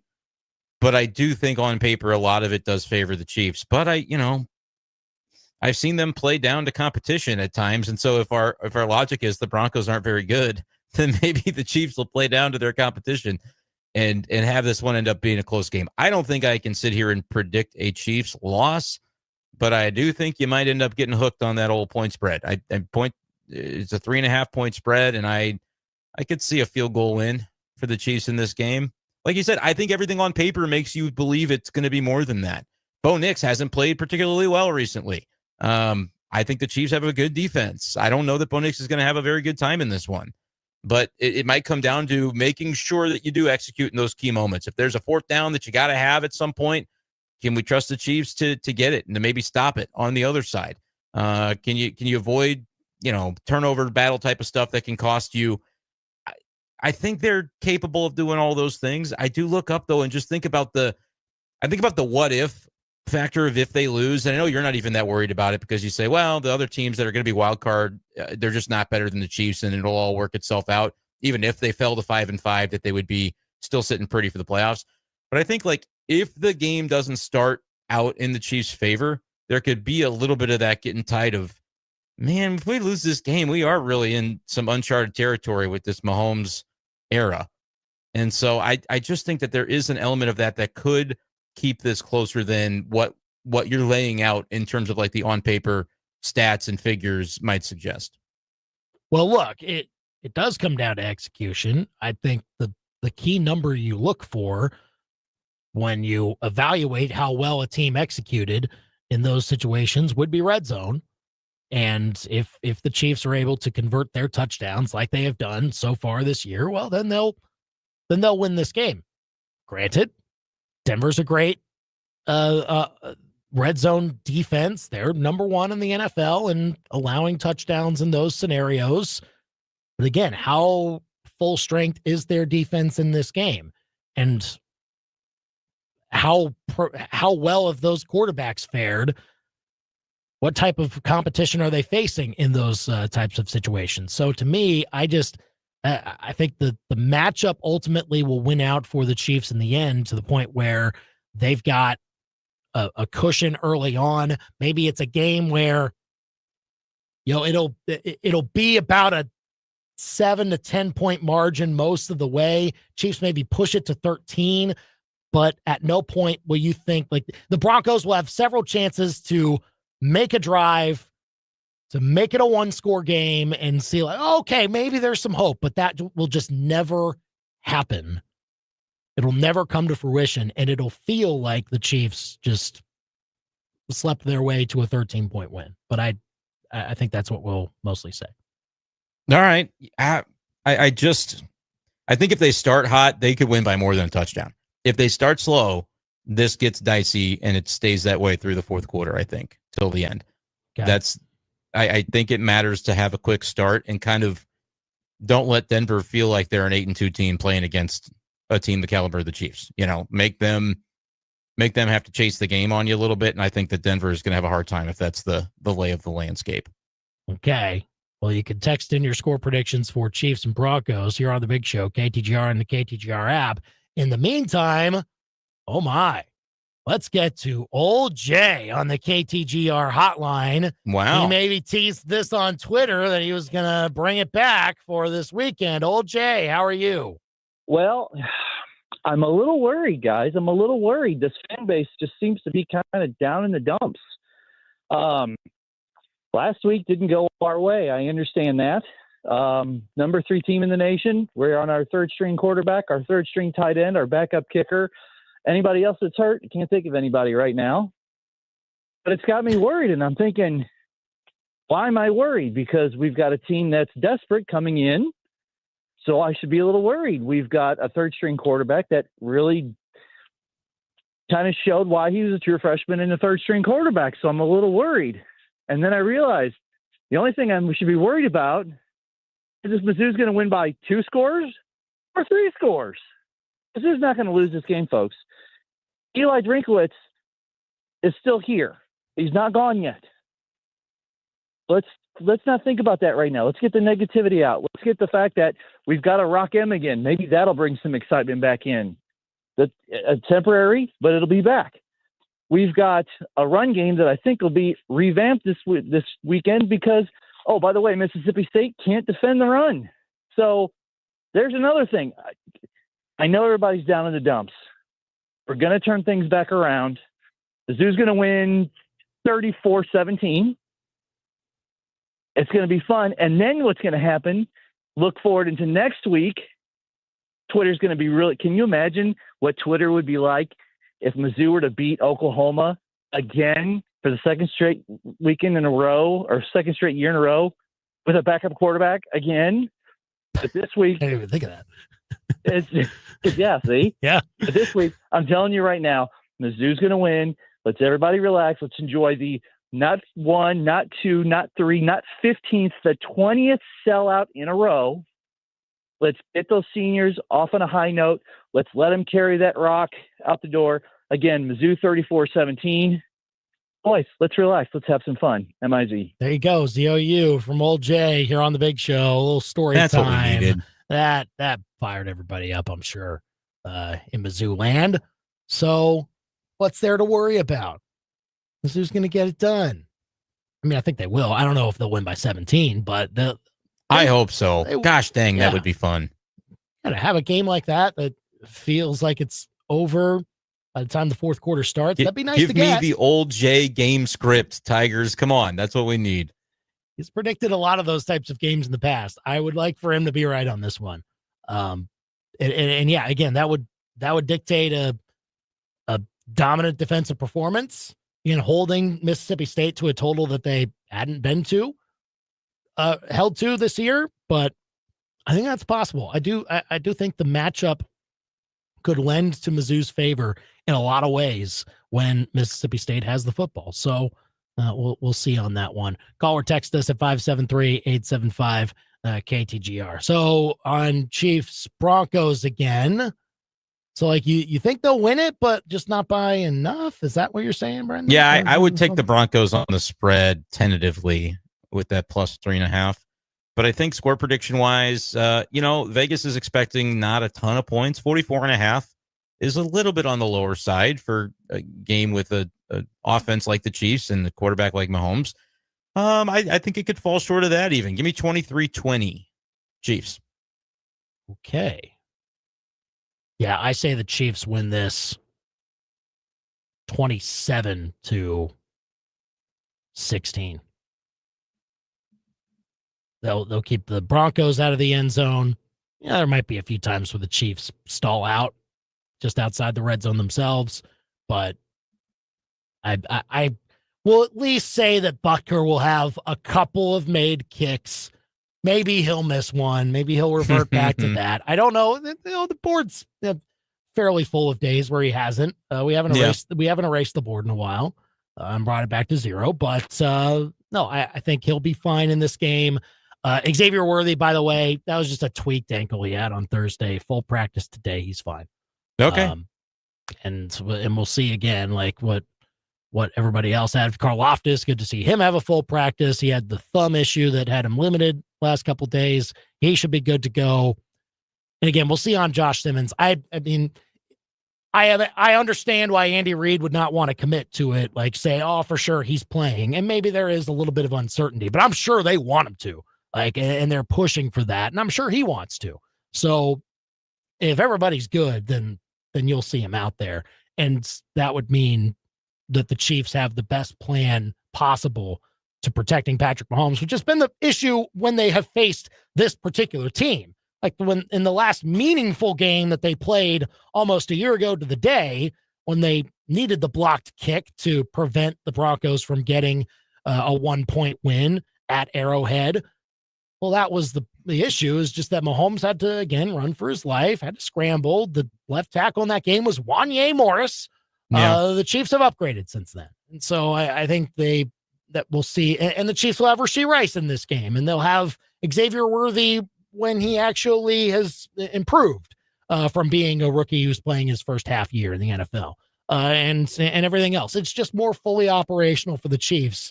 And I know they're playing in Denver, but I just expect them to take care of their business.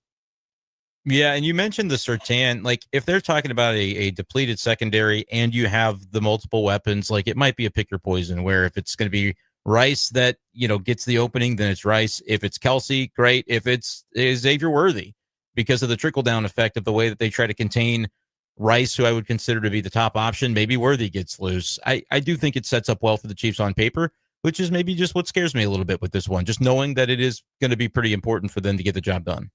So tell us your predictions for the Chiefs and the Broncos with a call or a text at 573-875-KTGR. Kicks off at 3:25 on Sunday, that game. You can also hear on 96.7 KCMQ, along with Mizzou football tomorrow, with coverage starting at 4:45 for that and kickoff at 6:45. Well, again, Mizzou's not in the playoff. They will not be in the playoff.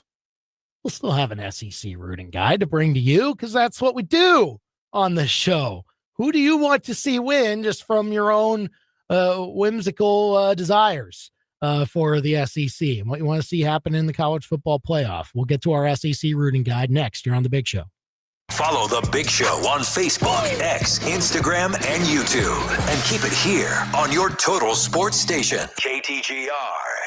Shangri-La is proud to be a part of every black and gold home game this season at the Zimmer Tiger Tailgate. Swing by our tent to play games, win prizes, and hang out with Missouri's top team of cannabis aficionados. Want to join the fun? Pick up your free Tiger Tailgate tickets at any Shangri-La location. Then come find us on game day. We'll be bringing the energy, the prizes, and the community spirit that makes Tiger football unforgettable. Shangri-La Dispensaries is paradise found. ShangriLaDispensaries.com. Okay, Mr. and Mrs. Free-for-all RV Road Warriors, your best blast of Branson just turned into a bad day bummer. You ran out of gas, blew a tire, killed your battery, are sitting sideways in a ditch, and managed to lock yourselves out. Ouch. Hey, it could happen. And for the save, you call I-70 Towing. They're Mid-Missouri's go-to crew for roadside assistance, too. Fuel, tires, batteries, locks, winching, you name it. When your world seems to have been wrecked, call the team they hope you never have to meet. I-70towing.com. Now serving Boonville. Winching. Hit a deer, win a cow. Hit a deer, win a cow. Hit a deer, win a cow. FPP, Easy's 1, 2, 3. FPP, Easy's 1, 2, 3. FPP, Easy's 1, 2, 3. Award-winning auto collision repair. Don't wait, we're great. We work with all insurance companies. We work with all insurance companies. Yes, we work with your insurance company. New Bloomfield, Missouri. FPPBodyShop.com. FPPBodyShop.com. FPPBodyShop.com. Fletcher, Performance and Paint. Hey, Tiger fans, gear up for game day with Zing Zang. Score big with their Bloody Mary mix, crafted with 7 real vegetable juices and bold seasonings, or enjoy their ready-to-drink Bloody Mary canned cocktail made with premium vodka and 9% ABV. Prefer margaritas? Try their classic or mango margarita canned cocktails with real fruit juices and premium silver tequila. Find them at your local retailer. Zing Zang, taste the legend. And please, Zing Zang responsibly. This is Kim with Hearing Aid Consultants. I am truly honored to be voted Jefferson City's best, and that wouldn't have happened without our genuine and outstanding patients. We focus on continually serving those struggling with hearing loss with the best value in hearing aid technology in the area. If you are interested in a comprehensive hearing evaluation and solutions, please see us in Jefferson City. Hearing Aid Consultants in Allmake Repair Lab. We are here for you today so you can hear tomorrow. HearingAidConsultants.com. You better work. You're the best divorce lawyers in town. From executive producer Ryan Murphy. I tell my clients every day, marriage is just a trap. Let's light him on fire. Showtime, ladies. Starring Kim Kardashian, Naomi Watts, Niecy Nash Betts, Tiana Taylor with Sarah Paulson and Glenn Close. God, I love my job. Hulu original series, All's Fair. Now streaming on Hulu and Hulu on Disney Plus. For bundle subscribers, terms apply. It's time for Black Friday, Dell Technologies' biggest sale of the year. Enjoy huge savings on select PCs like the Dell 16 Plus, featuring Intel Core Ultra processors. And with built-in advanced features, it's the PC that helps you do more, faster. Plus, earn Dell rewards and enjoy many other benefits, like free shipping, price match guarantee, and expert support. They also have huge deals on accessories that pair perfectly with your Dell PC and make perfect gifts for everyone on your list. Shop now at Dell.com/deals. Your daily fix of local sports lives here. This is The Big Show on KTGR. Getting ready for a big football weekend. Should be fun with the college slate and the NFL games that are going to be impactful to the playoff races this weekend. Like it's really coming together for both sides. Call or text us with your predictions for Chiefs and Broncos, as well as Mizzou, Mississippi State, 573-875-KTGR. Okay. Just for your own just pleasure, essentially, which SEC teams do you want to win this weekend? Because Mizzou's not going to be helped. There's nothing to help anymore. Nothing to help. They didn't help themselves by preventing the third loss. So that's what they've got to deal with. But who else in the SEC do you want to win this weekend? And maybe the rest of college football, of course, as we put together our rooting guide for the SEC. I have no desire to put any emotions into the idea of a South Carolina upset of Texas A&M. Just don't care. Honestly, would rather see A&M keep rolling people, so it's not a unique experience. I'd rather see South Carolina miss a bowl. Yeah. Getting a little do punitive there. That would do it right What do there. they need? What do they need to make They need to win out. They need to win okay. out. So they need to win this game against A&M, and then they got Coastal and Clemson left, which they could win both. Could win those. So, yeah, I'd like to see them lose this one. All right. Yeah, I'm with you on that. Arkansas LSU. I'm going in order of game time, not necessarily like the most important games. Yeah. I want to see Arkansas win because I think it'd be funny. Yeah, I mean, it'd certainly be more fun. I really don't care. Like I'm kind of, I'm obviously out on both teams. I just would like to see Arkansas keep losing, I suppose. I really don't care what LSU does the rest of the way. It would be fun to see them beat Oklahoma. Like last game of the year, they go to Norman. It's going to be tough.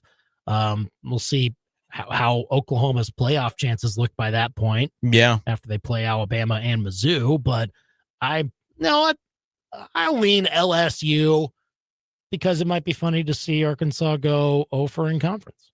You know what? I would almost say LSU would be the thought process because I don't think they're very good. But to where, like, if they beat Arkansas by double digits, it's like a 5-point spread or so. If they beat them by double digits, maybe I'll feel a little bit better about Mizzou going to Fayetteville, which I currently do not feel great about. I know that might be sacrilege, but I am worried about that Arkansas offense and our ability to keep up with it. So I guess that would be the other angle on it. But I also think that's a rivalry game, so maybe I'm just looking for a one-score game and something crazy to happen. Give me a shootout. 57.5 is the total. Yeah, so that's kind of my rooting interest in Arkansas LSU. Would you care about Kentucky losing to Tennessee Tech? Tennessee Tech, by the way, 10-0. Yeah. In FCS. It's like a 3-touchdown spread if it's listed anywhere. Yeah, I think Kentucky's something like that. 21.5-point favorite, I believe. I would root for the underdog in that, because it'd be funny for no other reason. They're trying to keep a perfect season alive. They thought they were scheduling a cupcake in November, and then here comes Tennessee Tech. Watch out for those Golden Eagles, man. So that's kind of funny. It could happen there. Maybe fire up the SEC Network Plus to watch that one. I don't think I'm going to, but respect that's going on. That's kind of funny. All right, OU Alabama. What's the right answer? Is it? I think Alabama. I would root Bama. If Oklahoma loses, they aren't technically out of it for a playoff. Should be, though. But look at where they are in the CFP this week and look at the way that the committee tends to drop teams when they lose at a top 5 opponent type of deal. They won't drop them very far. I just don't know how right that'll be. Yeah. Ask me. But it doesn't, because that's probably what will happen if they lose close. Their motivation for the Mizzou game remains, and it's a rivalry game, and they want their lick back from last year against a backup quarterback, as old Jay mentioned.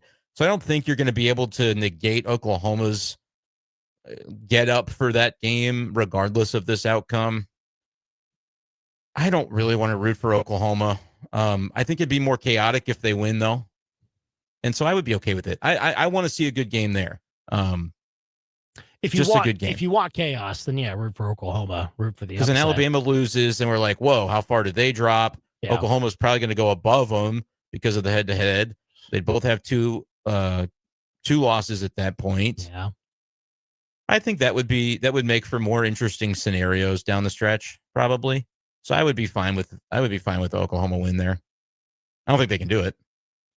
I just think we deserve with a year that has kind of played with our minds as to who the best SEC team is for a lot of the year, I think it's starting to be a little more clear now. I mean, A&M and Alabama have both broken through. I just think we need to see that SEC championship game. Like that, I would be very entertained by that. Yeah, So I want to see both of them in it and keep their records intact to where they'll both face off as undefeated SEC teams. Yeah, that's fair. Because if Bama loses, then we're just talking about tiebreakers of and I don't know who how that would second work team's going to be. Now, granted, we could still be talking about tiebreakers on the other end of it because A&M still has to go to Texas. And so that's true. Yeah. You could still end up with that if there's any other one-loss teams trying to sneak their way in. But you're right, that Alabama A&M, that would feel right. I don't want to overlook Georgia because I don't like it's become in vogue, I feel like, to kind of dismiss Georgia. And even when we talked with Rob Vino, he was kind of like, yeah, Georgia put up a bunch of points on Mississippi State, but that's maybe more about Mississippi State. I don't know. They put up a bunch of points on Ole Miss. Like Georgia's still really, really good. We'll get to that one here in a moment, but I won't really care either way on the Oklahoma-Bama thing. I think I want to see a close game though, and so that's sure. Really as a neutral fan of it, entertaining game. Entertaining comes down to the wire. Yeah, that's fair to root for. Don't waste your time hoping that New Mexico State beats Tennessee. That's just going to be a blowout. Will Tennessee score 70? Because the over-under in that game is only 60.5. Yeah. That's too low. I think that's too low. I think you're right. Because Tennessee's defense is not very good, and so they'll probably give up a couple touchdowns. I think the over in that game is probably the way to go. It's in danger. All right, Florida and Ole Miss. The battle for Lane's heart. The what does it mean game. That's what I'm calling it. That's what you call the 6-7 thing too. I think Florida, it would be funny to see Florida win or to see that game be like close in the fourth quarter and people are going, oh my gosh, like we need that moment. Yeah, College football Twitter needs that moment. So I will be rooting for Florida to keep it close. And frankly, I will root for Florida to win the game. I don't think Ole Miss can drop out of the playoffs with that. It would be a very bad looking loss after Florida's getting popped by Kentucky a week ago. But yeah, it would be interesting, like how far they fall because they could fall because their only remaining game would be at Mississippi State, and so how impressive would that be as your last game, even if you win it? You know, and again, you're talking about whatever you may feel about Texas and Oklahoma. Those are two teams that are positioned really well right now when it comes to these CFP rankings, and so I don't think a 2-loss Ole Miss has a better resume than a 2-loss Texas or a 2-loss Oklahoma, especially after this week if those hold, because Texas would be picking up a win over Georgia, OU a win over Bama. Ole Miss would be in some hot water potentially if they were to lose this game. The good win. Now, committee will say, oh, the tiebreak is Ole Miss beat Oklahoma, and they did it in Norman. That is impressive. But other than that, not much. Like the LSU win has not aged well.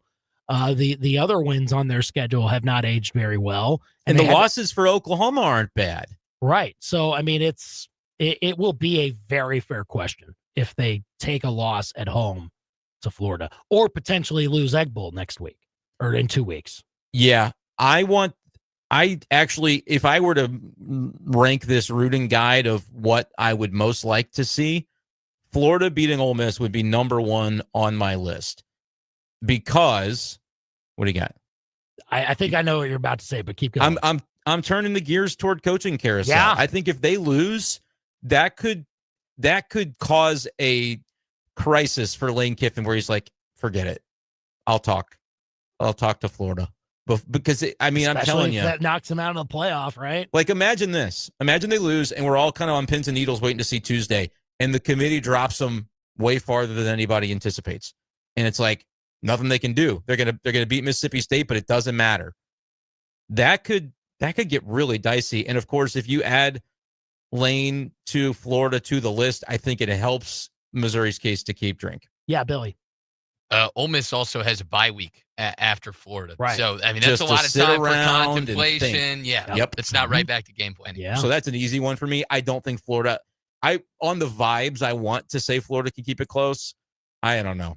No, Lane might be out to prove a point. Yeah, I don't think they'll do it. But you can root for it. It's okay to root for Florida, I think, in that game. no doubt, if it's close. How about Texas, Georgia? Yeah. I'll say Georgia, but I wouldn't mind Texas going and getting that upset. I think I want Georgia to win because I want to see how far they would drop and if they could make it at 9-3. Like if the committee sets up a scenario where Texas only drops a couple of spots and then they're well positioned, knowing that they still get a shot at Texas A&M to boost the resume. So okay, so you want to see how Texas looks? I want to see the chaos scenario that Vanderbilt is crying about being left out for a 9-3 Texas. Well, that's real. And to have that maximized, I think Texas would need to lose this one and win the last one because of the timing of it. Yeah. We know the committee rewards, or let's frame it this way. They don't punish the losses that are really considered respectable losses. And so if Texas loses, but they only drop 2 spots or 3 spots, they'll be positioned, even if they're 1 spot below Vanderbilt. So if they drop another spot, and then they get the more impressive win the final week, beating A&M versus winning at Tennessee, which is still going to be a good win. I would want to see what the committee would do with that. So that's kind of that is my rooting interest and why I would root for Georgia. Because if that's the lasting impression of Texas, the committee will absolutely be prisoner of the moment of that. I think so, and it would be fun to watch the chaos unfold if that happened. Those are all the SEC games. Pitt over Notre Dame is a rooting interest for me. That's the only one that I'll even pose as a different one. Just get Notre Dame out of here, man. Some way, somehow. I just don't know if that'll happen. But I don't know. Come on. I hope. Narduzzi, make yourself useful. It's a big point spread. Notre Dame out. It is. Oh, by the way, you're probably going to, I know the side you're going to pick with this one. TCU, BYU. BYU's at home. Oh, TCU. Yeah. I figured that would be an easy call for you. You're anti-BYU as well. Tell us who you're rooting for in college football this weekend, 875-KTGR. Who are we picking this weekend? We'll get to that next. Now, your local sports center update on your total sports station, KTGR. Good afternoon. I'm Billy Jones. This local sports center update is with Lee's Tire Company. If it's rounded rubber, Lee sells it. Lee's Tire Company.com. Missouri takes on Mississippi State tomorrow night, 6:45 kickoff. That one's over on KCMQ 96.7. Here, the Yingling Tiger Game Day Show beginning at 3:45 right here on KTGR. The quarterback Bo Preville listed as doubtful, but tight end Brett Norfleet, who missed last game with a shoulder injury, is back active on Saturday. On the Mississippi State side, quarterback Blake Shapen and starting offensive lineman Albert Reese IV, both probable ahead of tomorrow's matchup. Kansas City Chiefs travel out west to take on the division-leading Broncos. Chiefs 2.5 games back. Running back Isaiah Pacheco did not practice. He's out with a knee injury. For the Broncos, running back J.K. Dobbins and quarterback Patrick Surtain both missed practice today. This would be the 3rd straight missed game for quarterback Patrick Surtain. Mizzou women's basketball will take on Kansas at the T-Mobile Center in Kansas City. That'll be tomorrow, 6 p.m. start. Coverage begins at 5:45 right here on KTGR. Up next, your ABC 17 Storm Track forecast with Steve's Pest Control. The fall invasion is here. Call Steve of the Pros at Steve's Pest Control today to help stop the fall pests from invading your home. Call or go online to stevespestcontrol.com.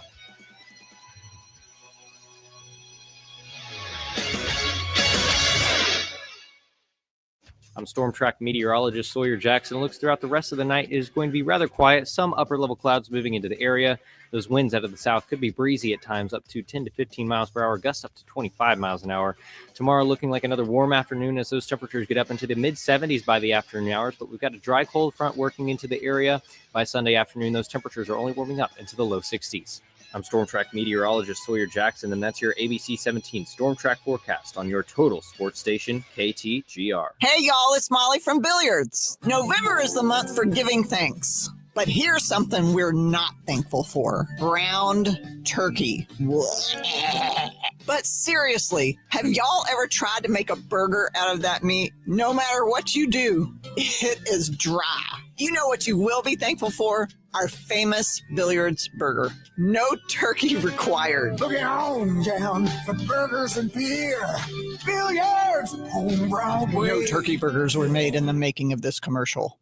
You put in the fitness work, but just aren't seeing the results. In this month's issue of Inside Columbia magazine, learn how to be better able to meet your goals. Read about a brand new deli that really has Columbia chirping. And if you're looking for a new food spot or would like to see how an old favorite is faring, check out our lineup of best tastes in the dining guide. It's all inside Columbia Magazine. Get your copy today at break time convenience stores or have it delivered at InsideColumbia.net.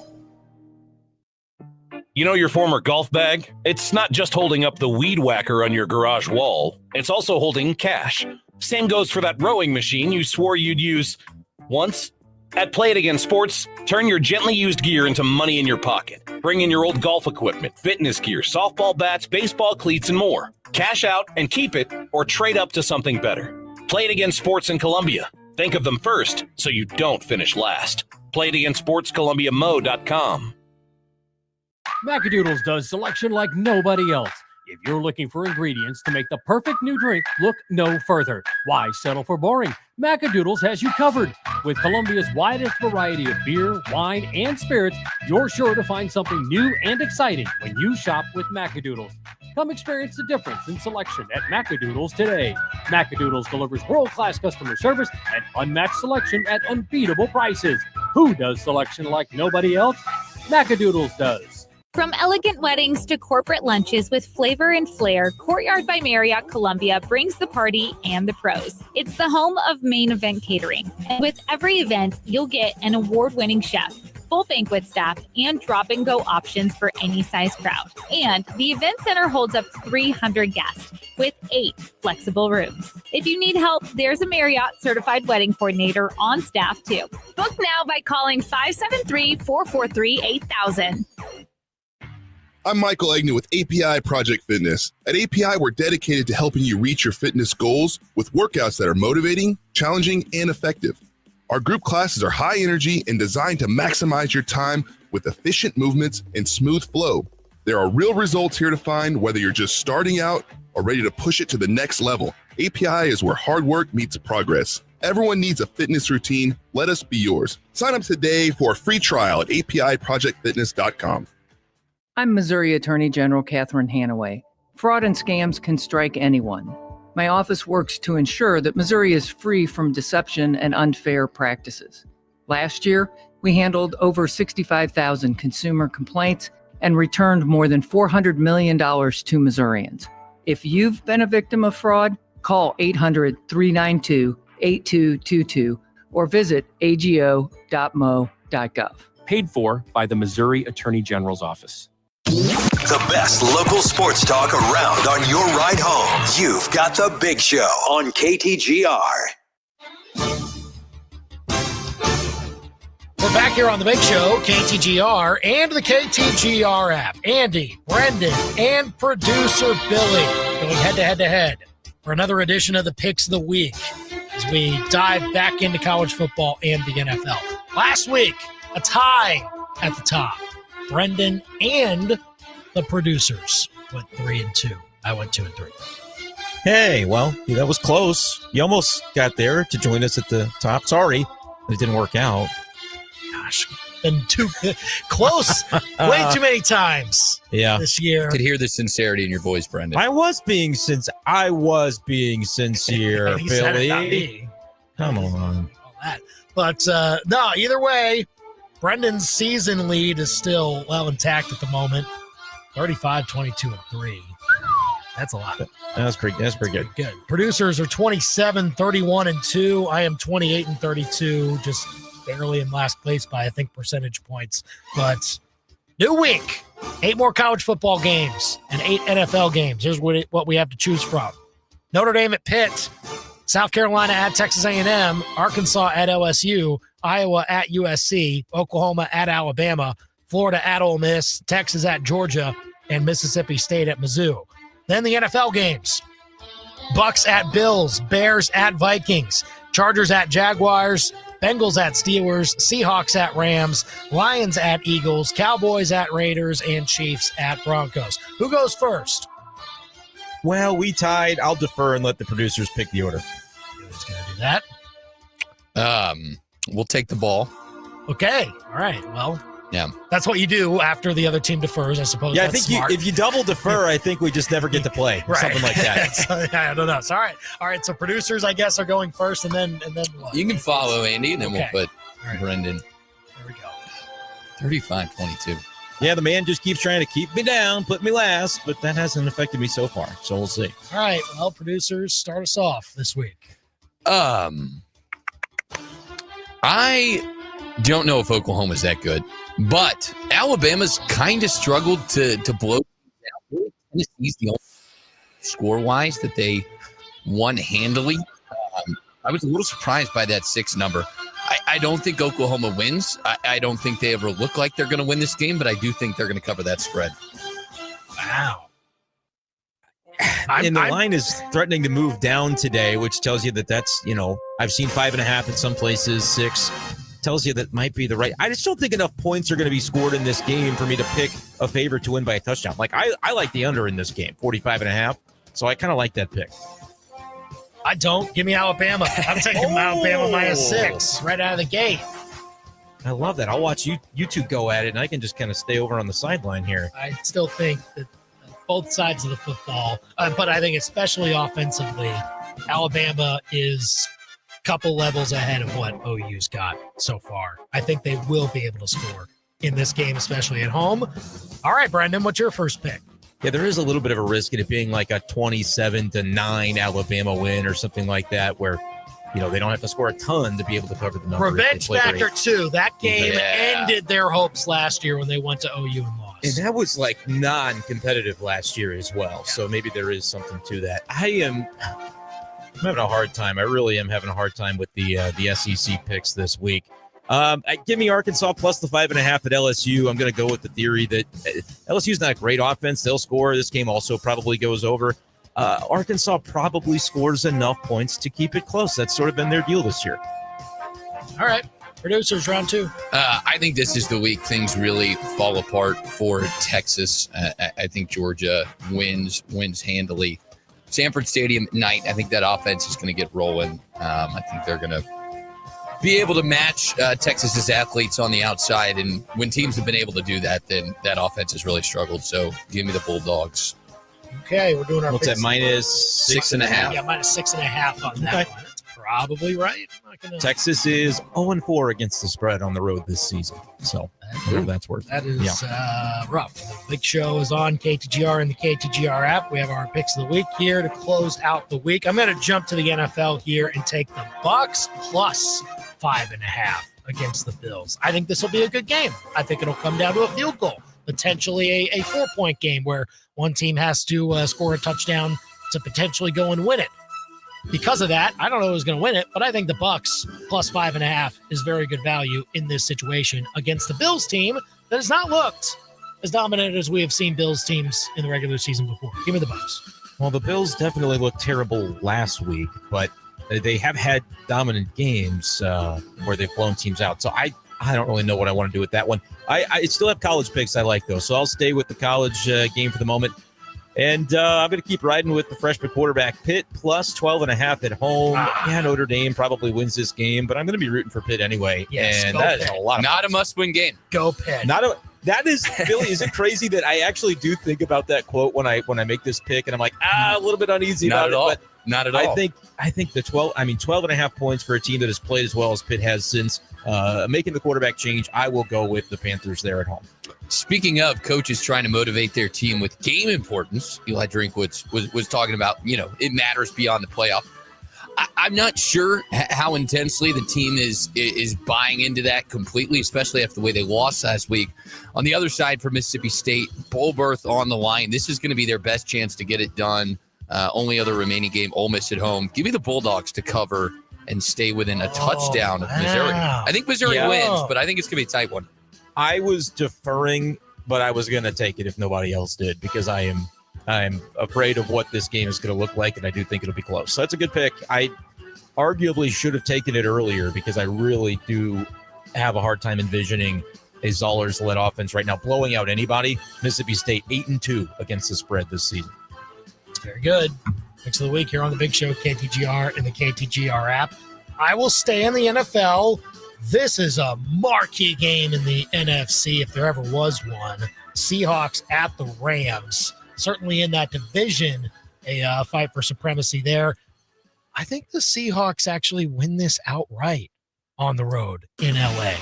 First of all, not much of a home field advantage there. for whoever's playing in that building. But I say the Seahawks +3 is the better value on that side. And so give me the Seahawks plus the 3 points, but I actually think they won't need them. I think they'll beat the Rams this weekend. Ooh, I'll be rooting for that outcome because I'm looking for Stafford to take a hit in those MVP odds. But I don't know how confident I am that that's going to work out. I might fade you there if I get the chance to do so, but I don't think I'm going to do it quite yet. Scrolling around here, it's kind of hard to believe that the Lions and Eagles have not played each other in several years. Like, as both have been sort of at the top or near the top of the NFC, we haven't seen this matchup in a minute. I'm going to take the points with my Lions plus 2.5. It is on the road, but I'm just thinking back to that Eagles-Packers game, which the Eagles did well to win, but I just don't know if the Eagles have that upper-tier offense right now to be able to win if it's a higher-scoring game and keep pace with the Lions. So I'm getting 2.5. I'll take Detroit. I'll stay in the NFC North. I'm not sure that I'm buying the Bears at all. Vikings have been playing really well lately. I think the Vikings will win by a field goal or more on Sunday. So what's that spread? 2.5. -2.5. Yeah, it's a good line too for the Vikings. That's attractive. I'm liking Billy's picks too much right now. Yeah. Why'd you let him go first? That's the thing there. It's just gentlemanly, you know. It's just when you're at the top, you want to let everybody else have their chance. That's all. Okay, I know that Brendan won't pick it, but I'm still not sure if Billy will. But I'll say that the Chiefs win by at least 4 points against the Broncos. So give me the Chiefs -3.5 in a key AFC West battle. Yeah, I don't think there was a lot of risk of me taking that one from you. That's going to be weird, but -3.5 on the road. You're going to go with it. Okay. It's important. It's definitely a big one. I am going to go ahead and fade Andy. I'm going to take the Rams -3. Could be a push opportunity there for sure, but I think that this Rams team is really, really good. I know Seattle's looked good as well, and that's why this should be a really exciting game.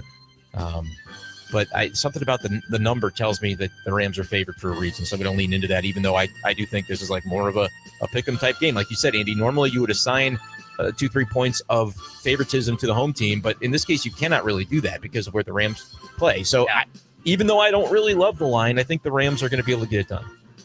Okay, last pick, producers. I was pretty shocked when I saw this line, thinking it was a lot of points. I know the way Iowa lost last week was pretty painful, so I'm going to trust the folks in the desert know something I don't. I'm going to take USC -6.5 at home against Iowa. Teams like Iowa have kind of been Lincoln Riley's kryptonite over the years, but hey, maybe there's something I'm missing here. So we'll go USC to win by a touchdown or more. There's a chance Billy goes 5-0. I have rarely liked somebody else's picks as much as I like Billy's this week. No. Oklahoma is the one that I don't know about, but the others I would say I think are all right. Yeah, it's hard to argue with a lot of what he picked there. I have trouble finding where I'm going to take my last one. What do you think about Florida, Ole Miss? You want to weigh in on that? No, That's I do not. I really don't. Plus 11.5? No. I'm staying all the way from that. Thought about taking Mizzou. I think they'll win. Maybe not by 7 or more, though, so I'll stay away from that, too. Here's the thing. I was going to pick with my heart on this game, but Brendan beat me to it, so maybe my heart was wrong and Notre Dame just blast Pitt. I mean, I wouldn't want to see it, but I am at least going to take it in case Notre Dame is just that team that is going to do what they do over the last few years or so, lose a game early, but still build themselves up later in the season to have a resume that the committee said, oh, yeah, sure, come on into the college football playoff. I would hate to see it. I hope I get this pick wrong. Just to be safe, I'll take Notre Dame -12.5. All right. And it's not like you took a pick from me there. You basically faded me. So I know. I wanted to take the other side, but now it was going to be a homerish, not homerish, but it was an emotional pick for me to take Pitt. Now I don't get to do it. So maybe the other side if I'm wrong with my emotions. Hey, may work out. The fact that you didn't fade or that you didn't steal anything from me should mean I am ready with a pick here, but I'm really scanning and having a hard time. I do think A&M wins big over South Carolina. It's a 17.5 point spread, though. That is a lot. Yeah. That is a big number. And sometimes if you get off to a slow start, it can be difficult to end up doing it. I don't believe in this at all, but I'm going to do it just for the grins. Florida plus 11.5. I'm rooting for the chaos. Florida is probably, thinking they could be coached by Lane Kiffin next year. But to solidify that, do they have to beat Ole Miss to knock the Rebels down a peg? I know I'm going Galaxy brain on this, but I'm rooting for this outcome. So give me Florida plus 11.5 just to make things interesting there in Oxford. Yeah, this is the read into too much of the result game of the weekend in college football. Florida at Ole Miss. But we'll see what happens there, I suppose. So and Florida got killed by Kentucky, so I do not feel good about this at all. Yeah, but I'm just gonna do it because I literally had no idea where else to go. There's our picks of the week. Lock them in. We'll recap them on Monday. Be sure to follow along all weekend long with those picks in college football and the NFL. And we'll be looking forward to what happens this weekend through all of that. A reminder, be sure to listen to Mizzou football this weekend, but you will not be able to hear it here on KTGR. Tune in on 96.7 KCMQ for coverage of Mizzou football against Mississippi State. We will have a Yingling Tiger Game Day show on KTGR tomorrow starting at 3:45. Thanks for joining us today. He's Brendan. He's producer Billy. I'm Andy. We're done for now.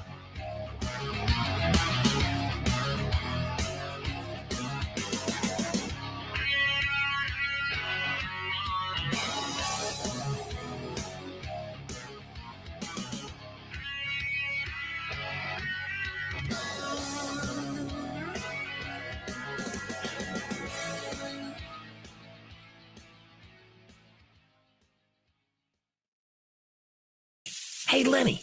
George, good to see you. Yeah, well, it ain't so